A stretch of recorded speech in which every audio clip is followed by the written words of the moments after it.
Excellencies and dear colleagues, good morning. I declare open the fifth meeting of the annual session 2018 of the Executive Board of UNDP, UNFPA and UNOPS. Today we will start the UNDP segment. We're going to start with an interactive presentation, and we are going to experiment with transporting the Executive Board to Turkey in order to have the opportunity to visit the field live and in real time.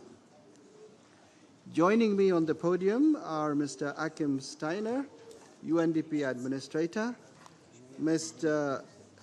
Tegen Work Getu, UNDP Associate Administrator, Ms. Sian Sultanoglu, Assistant Administrator and Director, Regional Bureau for Europe and the Commonwealth of Independent States, Mr. Robert Piper, Officer in Charge, Bureau for External Relations and Advocacy, and joining us shortly will be the permanent representative of Turkey to the United Nations, and currently being replaced by the DPR of the mission of Turkey.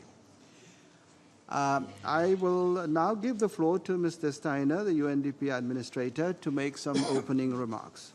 You have the floor, sir. Thank you, Mr. President. Excellencies, ladies and gentlemen, dear colleagues, good morning to all of you and welcome to our annual session of the UNDP Executive Board.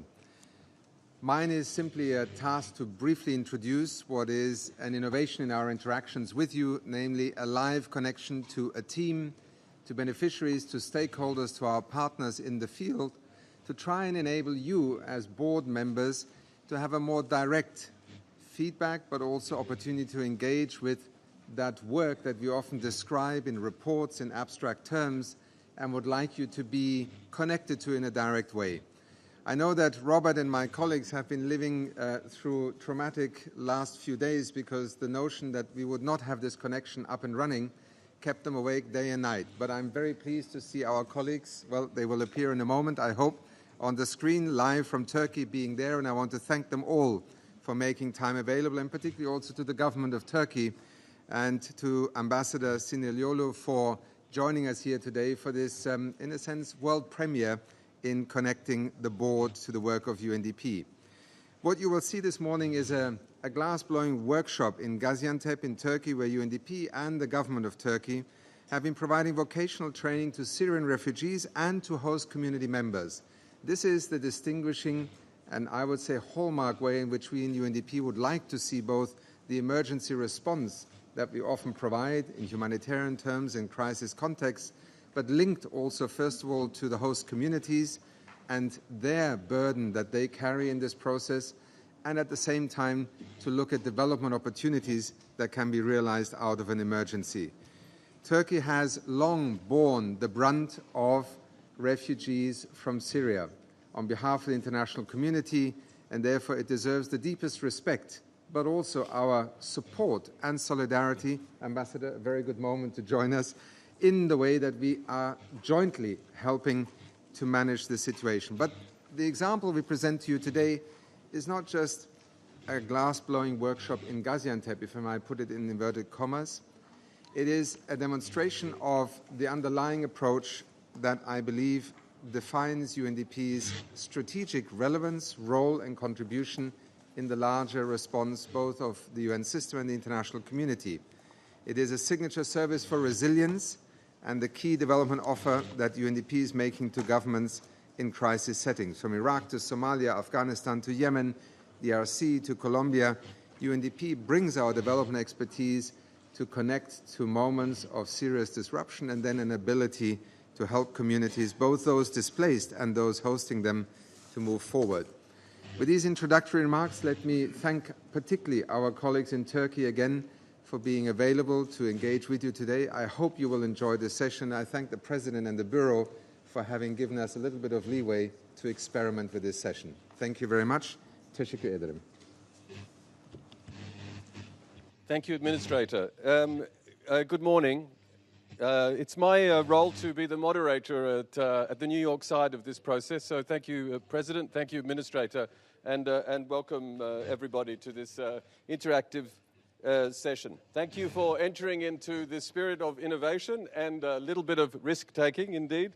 We will shortly be switching to Gaziantep. Unfortunately, the mayor herself of Gaziantep, who fell ill literally about 2 hours ago, and the Secretary General of the municipality has stepped in on her behalf. So all will proceed not quite as planned, but we can manage all of this. I will be moderating at this end, and as soon as possible, we really will be turning the floor to you in New York to be able to ask your questions directly to particularly the beneficiaries, to government stakeholders. And so as soon as possible, I hope you're ready for that stage in our presentation. So with that, let me pass the floor. Let's go live, please, to Gaziantep. And let me pass the floor then to Ahmed Al-Burai, who is in the left, who is our moderator at that end. Over to you, Ahmed. Thank you. Thank you, Robert. Good morning to New York City. This is Ahmed Al-Burai, and I'll be moderating this live connection from this beautiful place, this gas-blowing workshop.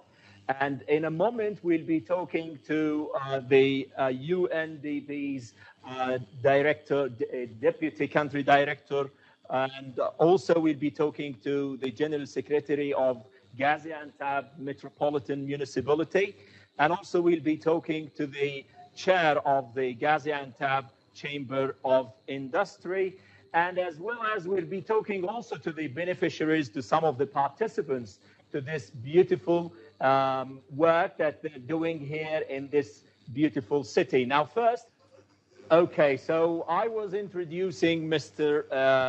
Sohrab Hojimatov, the UNDP's Deputy Country Director, and I was asking him about the programs of the UNDP. How do you shape your strategy, your intervention in the region, in this city, in Gaziantep, on the border cities of Turkey, and especially in the aftermath of the Syrian crisis, taking into account that you're a development agency rather than a humanitarian? Thank you, Ahmed. Günaydın, New York, günaydın, Istanbul, and Ankara. Turkey currently hosts 3.5 million Syrian refugees and 400,000 refugees from other countries. So Turkey now hosts the biggest number of refugees in the world. 6% of the Syrian refugees accommodate at accommodation centers or camps, while 94% reside in host communities, mainly in the southeastern provinces of Turkey. The government of Turkey plays a significant and leadership global role in the implementation of the principles and the new way of working, particularly in response to the large-scale displacement. Similar principles are highlighted in the New York Declaration for large movement of refugees and migrants, as well as the comprehensive refugee response framework, underlying the importance that refugees benefit from the national services and integrated into national and local development plan. Turkey already implements these principles. Refugees here have access to national system of education, employment, health, and social protection. The response in Turkey exemplifies the implementation of SDG and Agenda 2030, particularly the main principle, leave no one behind. UNDP Turkey supports the government in its response mainly in two ways. Firstly, UNDP, together with UNHCR, coordinates the overall response of UN agencies and NGOs in Turkey and the Regional Refugees Resilience Program, 3RP. The 3RP is a global good practice example of practical implementation of humanitarian and development nexus. UNDP leads the resilience pillar in the 3RP livelihood sector.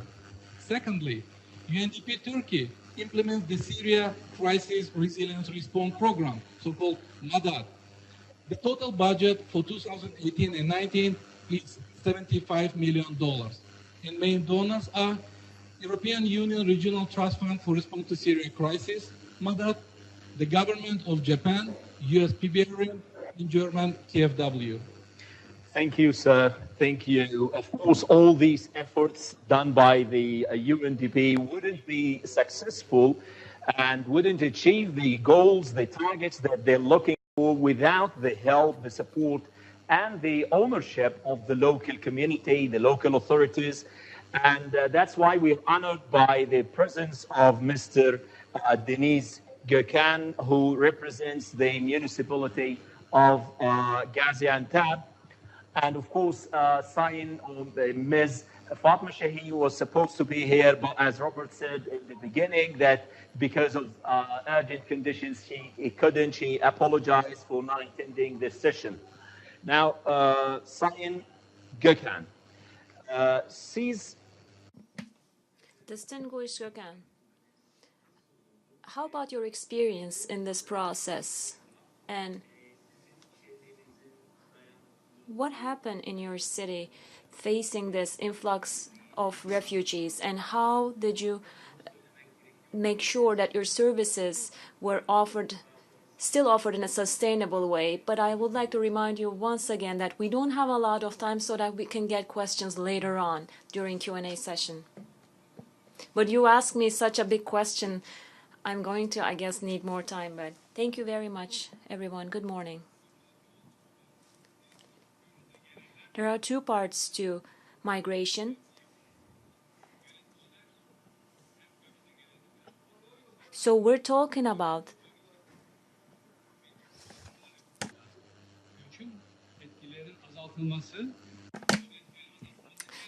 what is most important is to, first of all, control the impact of refugees. But of course, you have to protect the people living in the area as well. How are we going to make sure this is possible? Well, first, you have to make sure that these people adapt to the local community. That's why trainings were very important for us. That's why we provided them with vocational trainings. And we provide them with courses. This is what we did as a first step at Gaziantep. And Turkey, you know, is known globally with its hospitality culture. We have been this way for many years. And in the last 5 years, that's how we hosted more than 3.5 million people without any major issues. So this was the answer. This is the first aspect. We also wanted to make sure that they find jobs or they can keep opening their own businesses. And that's why we collaborated with UNDP. So that's why first I want to thank UNDP as well. But it was, of course, impossible for them to do all this without language skills as well. That's why we first started with language courses. And then we opened trainings for different professions. We have offered them different trainings for shoemaking or for hairdressing. It was important to let them know that life goes on, and without a job, you're not able to survive. That's why we wanted to teach them to fish. That's the most important part, I believe. Thank you. And of course, I've been coming to this city for a number of times and trying to understand, reporting for many news outlets. And it is very difficult for a community where you have 2 million population and you receive 400,000 people. For any developed countries, this would constitute a major challenge. I've met lots of Syrian people as well as Turkish nationals, and I had an idea about the challenges. So now it's time to hear from the production and the industry sector, and that's why we're honored as well by the visit of Mr. Adnan Unverdi, who is the chair of Gaziantep Chamber of Industry, and he honored us with this visit. And I'll ask him the question in Turkish. Sayın Unverdi, öncelikle.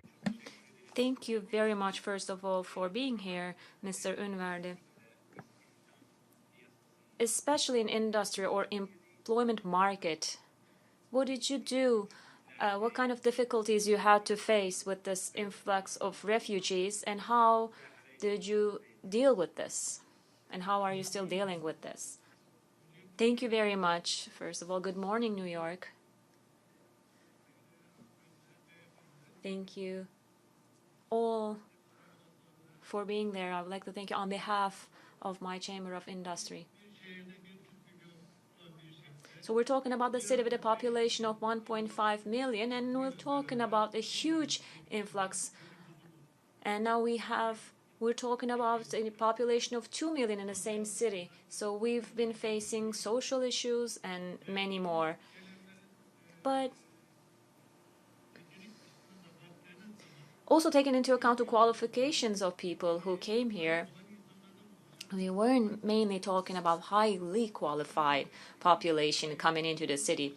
So we worked on this before with UNDP. We collaborated on energy efficiency.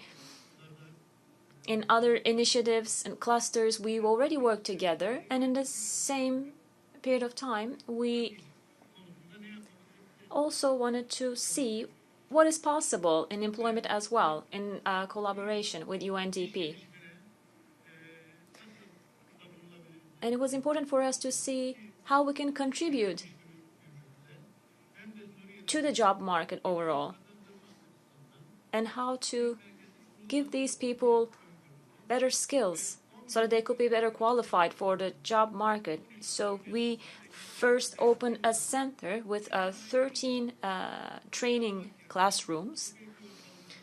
While doing that, we collaborated with many development agencies, local ones from our industrial zone, and we collaborated with the municipality. UNDP at the same time also helped us design 7 of these workshops, and they even further helped us while we're buying new machines. Thank you very much, by the way, for this, because we worked in close cooperation.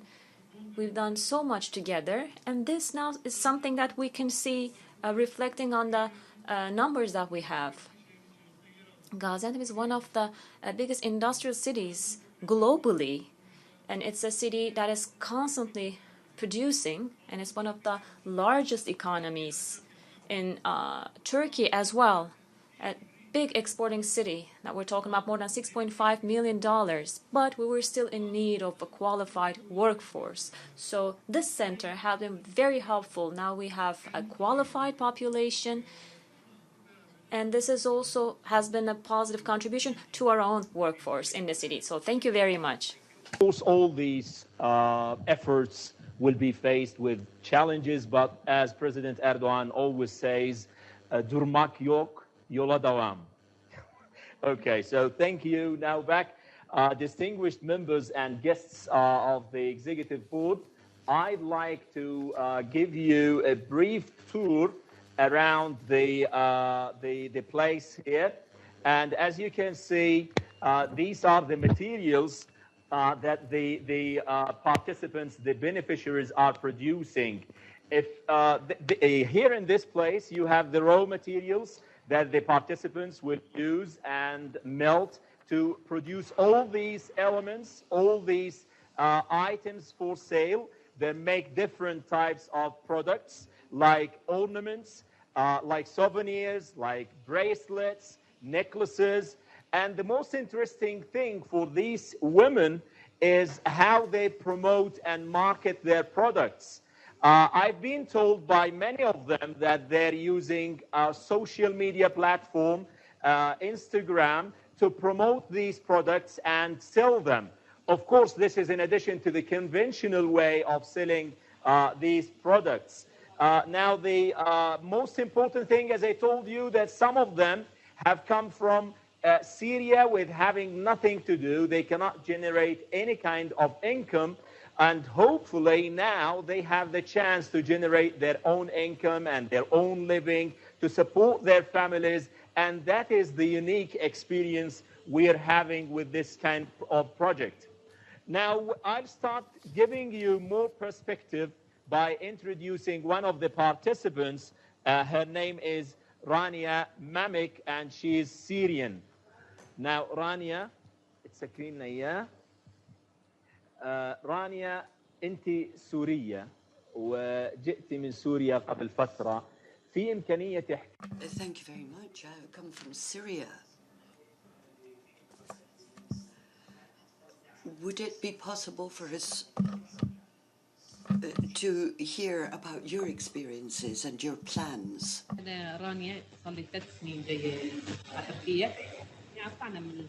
Thank you. I've been here for 3 years. I live here now.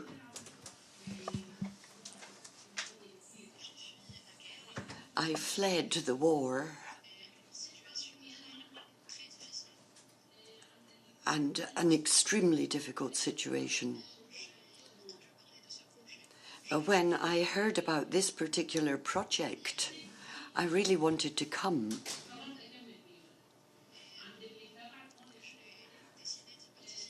And I decided to become involved in this project.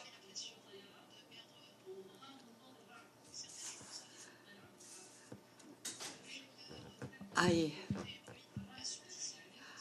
am still scared of very loud noises because of my experiences in the war. Now, this project is a short-term one, but it's extremely helpful. It enables me to support my family. It's a very commendable effort, and this project has made it possible for me to have an income. Thank you. Now let's listen to some of the Turkish nationals. Esra Sayın. Şimdi Esra Hanım, siz... Now, Miss Esra, you're a Turkish citizen, and you are working right now here with your with Syrian friends, and now you acquired new skills here. How were those skills helpful to you? Do you think they will be helpful for you in the future? This was a hobby for me to begin with. I always loved working on glass, but I wasn't sure if I could work on it this much and thrive this much. This brought so much to me. Psychologically, it helped me a lot in my personal life, but also in my work life as well. Right now, I sell these glass objects through social media, Instagram account. I work on lamps and I sell them. So this was very helpful for me. Now I started this new line of business. And in this training, I had great interactions with my new Syrian friends. I learned a lot from them. They learned something from us. So we got to know one another better. This was very helpful. But of course, this was important as well. But personally speaking, the most important impact has been in my work life. Because now I can sell through my products through Instagram. But of course, I hope I can keep doing this in the future because I know the time is limited and I'm not sure if we're going to have these courses in the future as well. But if it's possible, I'd be very happy. Now, this is also another Syrian guy. His name is Hussam, and he also benefited from the programs of the UNDP. So, Hussam Bayazid, أنت سوري. Hussam, you are Syrian, and you also engaged in some courses. How did these courses or workshops helped you? And talk to us about the experience that you gained as well. First, good morning from Aleppo, from Gaziantep, and from the people of Aleppo to the people in New York. As you said, I came from England to this place. I had 2 courses through the UNDP. The first one is marketing, and the second one was in foreign trade. So this provided us opportunities for us as Syrians to know the Turkish market, because there are differences between markets. And we started with local Turkish companies and also international companies that are in Istanbul. And in 2017, in June specifically, I had the immigration opportunity to Canada, but I rejected it. I decided to stay here because of the programs of the UNDP. I know some beneficiaries who benefited a lot from these programs. I'm talking even about academic people with university certificates and grades. They benefited from these workshops, and especially with regard to the foreign trade. Also, there are programs provided by vocational schools. So this also helped Syrian academics who are residing in Turkey. I'm focusing on academic people who can benefit from this guidance. Syrian guy who decided to leave or to abandon leaving to Canada and staying here in this city, and also a Turkish national who is gaining income and making a living from this kind of workshop, to this Syrian woman who is relaxing by doing this job. I think it's very inspiring stories from this place, beautiful place. By these notes, inspiring notes, we'd like to go back to New York now, and back to you, Robert, in New York. Thank you very much, Ahmed, and thank you all for these wonderful presentations. Let's quickly turn the floor to the Executive Board here. The President of the Board is going to identify people with questions. Mr. President, yes? Thank you very much, Robert, and thanks a lot to the team in Turkey.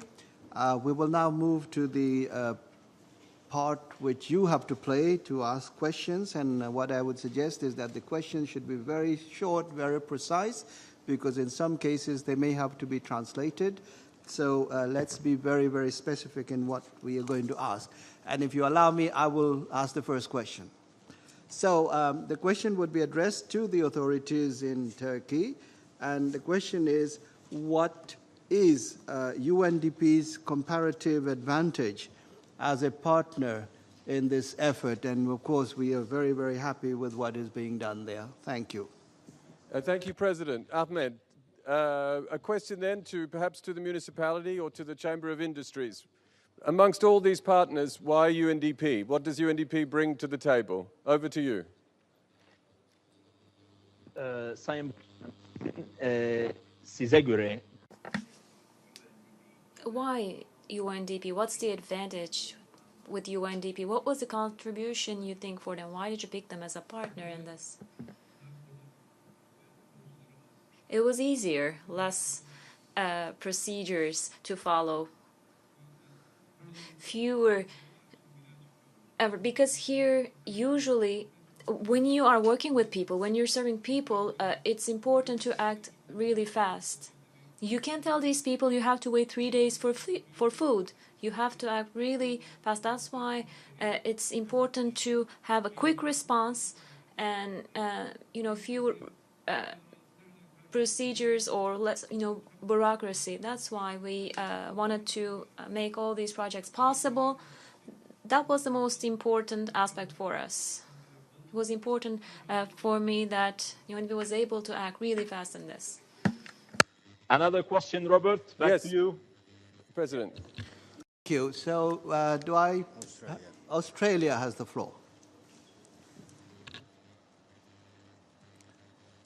Thank you very much, Mr. President, for giving me the floor, and thank you so much to our colleagues for this amazing presentation and very exciting community project. My question was a very practical one for what we can learn from the application of this project. So my question is, what types of lessons can we draw from this experience for other countries, for the UN Executive Board and the international community? Thank you so much. Thank you. So Ahmed, a question then about the lessons to learn from here, to be shared elsewhere. And maybe we could indeed ask the Deputy Country Director to share that, or even one of the participants if they feel so inclined. Over to you, Ahmed.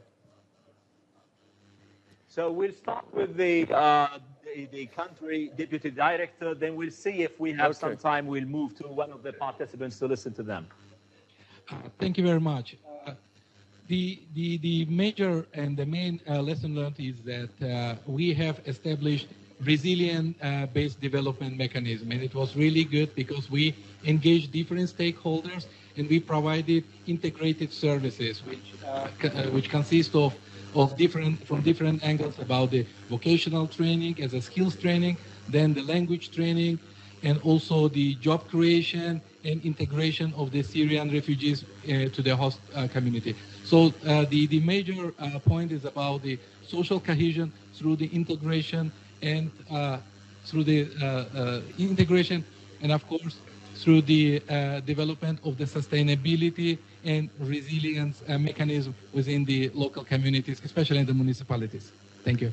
Thank you, Sukro. Okay, now let's have also Hussam wants to say something. Hussam is one of the participants, and he wants to add about the lessons that they could be applied in different countries. What are the lessons that you have learned? What is the best thing that you have learned and that can be applied in other countries or other regions? Okay, basically, I'm talking about the Middle East countries. These are Arabic-speaking countries, so most people, most refugees or displaced persons chose wrong places to work.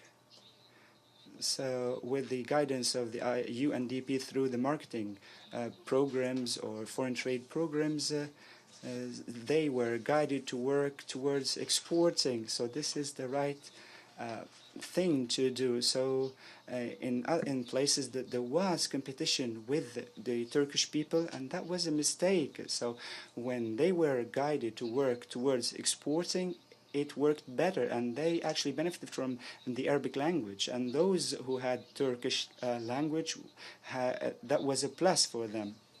So the displaced people who have relations with the neighboring countries also have a credit, and so the Syrian refugees benefit from that. Thank you. Ahmed, we're going to take two questions at once now, just to use time more efficiently. So the President is calling on... Thank you. So we have Ireland and Belgium. So Ireland first. Thank you very much. I have one question with two parts. First of all, to the participants, thank you very much for sharing your experience and showing us the beautiful products that you've made. I think one of the issues we sometimes find with these sorts of vocational training projects is that there are many people trained in the same thing, and then it is not sure if there's enough people to buy all of the products. If you have everybody trained in glass blowing or everybody trained in tailoring, sometimes we find that problem.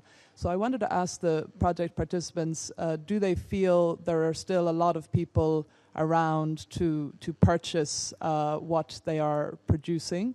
And I also wanted UNDP to tell me whether they did what kind of market analysis they did to identify, the areas where there would be good potential for sales and therefore job creation in this sector. Thank you.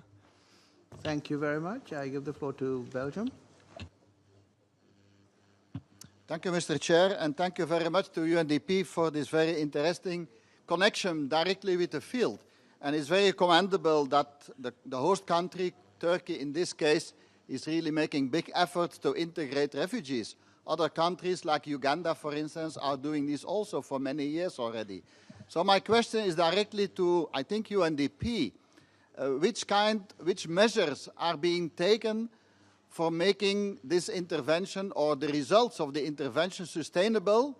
I mean, these people, they are getting vocational training, they are learning new techniques, new production, new business. So which measures are being taken to making the production, the business, the sales sustainable on a private basis once the UNDP would not be there anymore? For instance, is there an intervention possible of microfinance? The sustainability factor is very important in this kind of intervention. Thank you. Thank you very much. Over to you, Robert. Thank you. And let me just draw your attention. On your desk is actually some samples that we brought over from the workshop, which are sitting on your desk right now as a memento. Ahmed, I'm coming back to you. I think, a number of questions which are really around the same. They're rather well connected. Really, one of which is, the market environment for this. Firstly, are we sure that there is enough demand for these products? Did we do our homework to make sure that there would be enough demand, not now, that to in the short term, but also for the long run? How do we make sure these jobs continue beyond the lifespan of just one project? Over to you. Okay, Robert, thank you. So we're going to be hearing from one of the beneficiaries and also from the chair of the Chamber of Industry as well, to get more perspective and to draw the picture.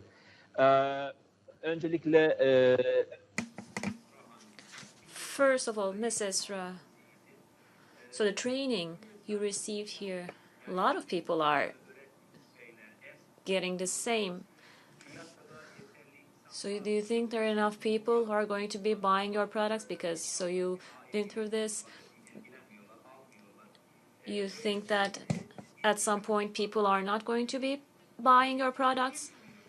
No, I never had that fear, because I sell it through Instagram. So I have a very wide audience. That's why I never had this problem.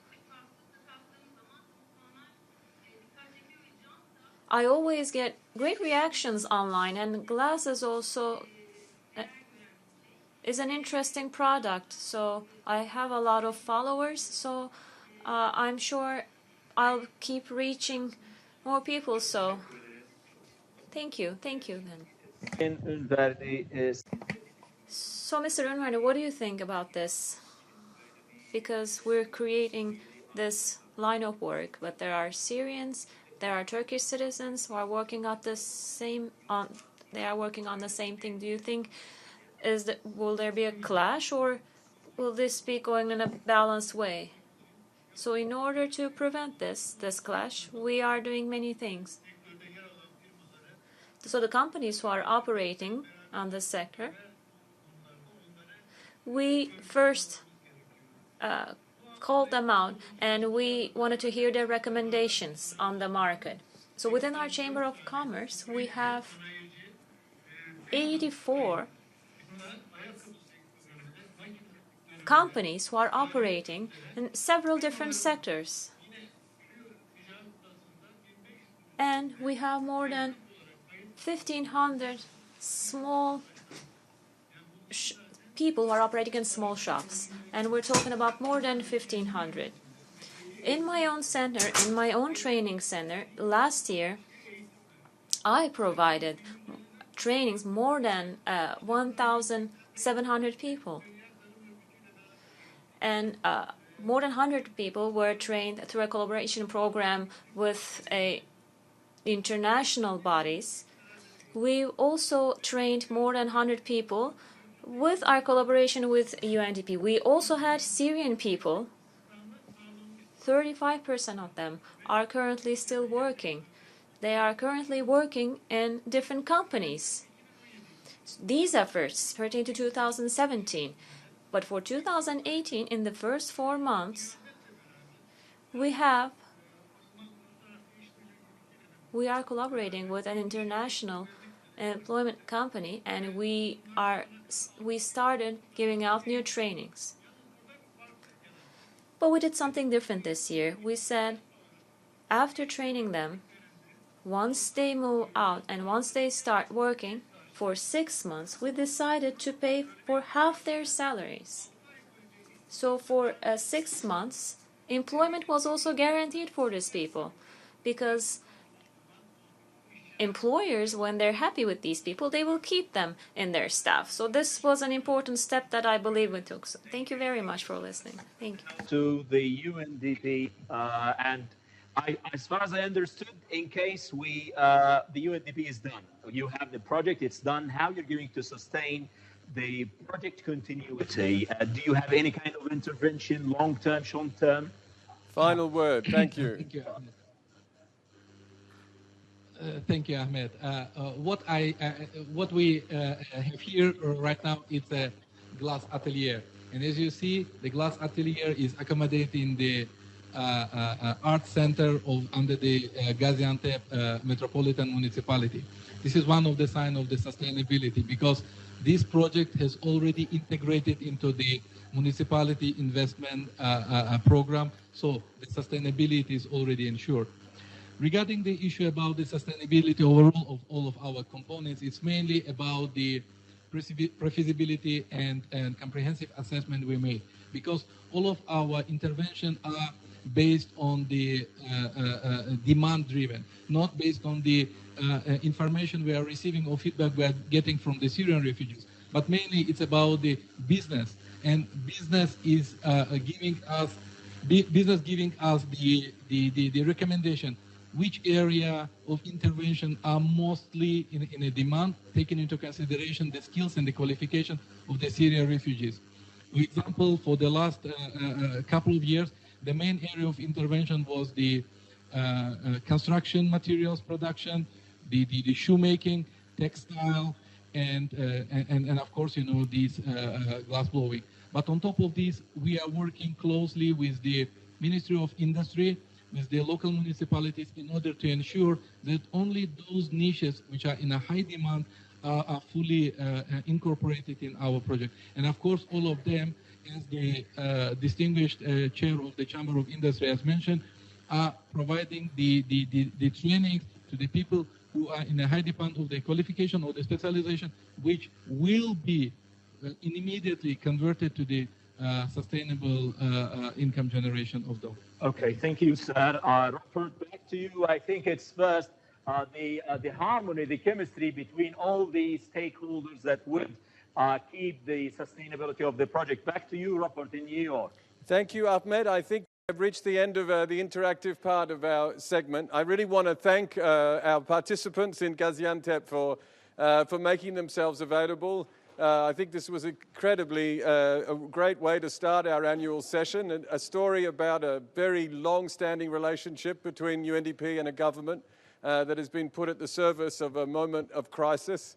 A story about harnessing market forces and internet technology and innovation, and of course a story about sustainability and support to people to make sure that no one indeed is left behind. So I really do, I think on behalf of everyone here in New York, want to salute you for your work and for the partnership that you have shown us, and to wish you well for the future. Thank you so much. Thank you, Robert.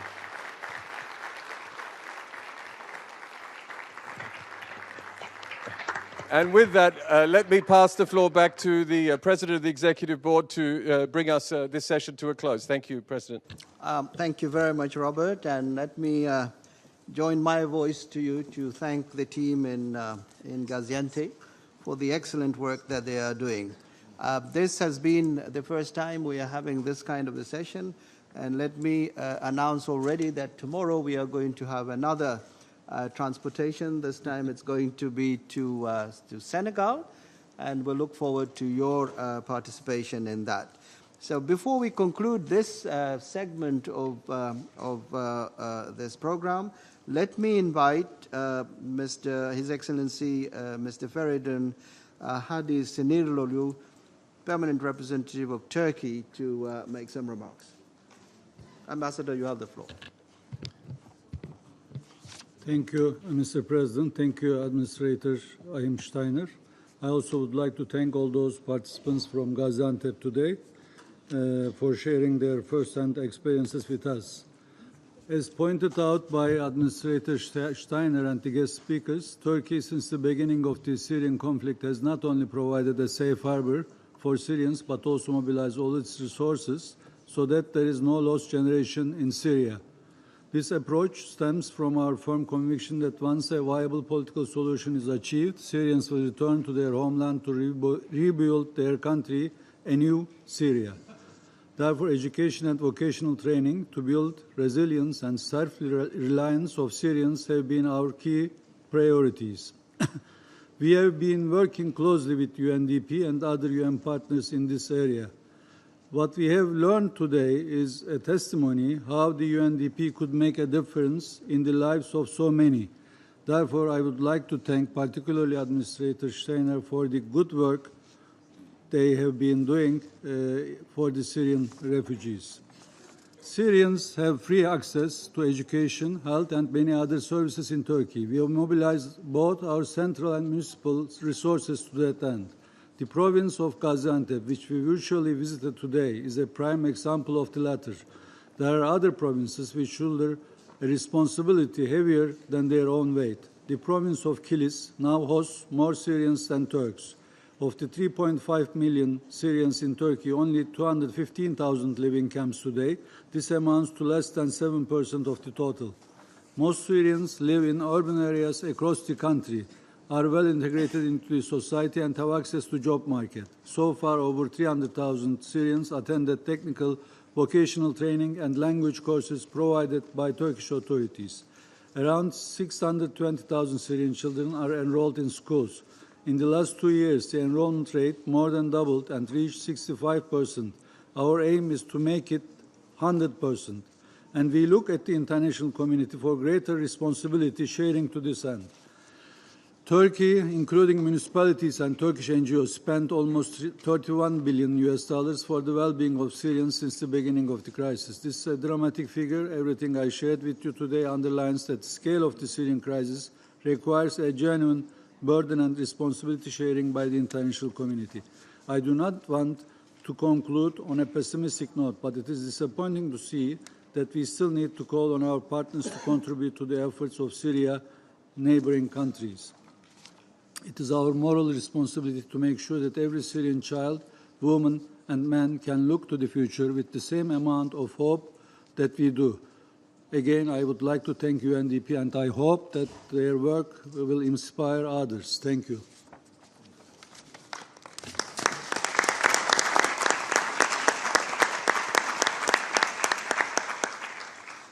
I thank the permanent representative of Turkey for his remarks, and the board wishes to commend the government of Turkey for hosting such a large number of refugees.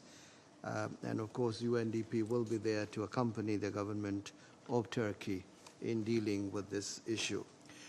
Colleagues, this should conclude this segment of our program today. So I want to once again thank the team in Gaziantep. I believe they are already gone. Yes. No, they can hear. Oh, they can hear us. So thank you very much, and we have really enjoyed this session, and we'll look forward to continuing our collaboration with you. Thank you.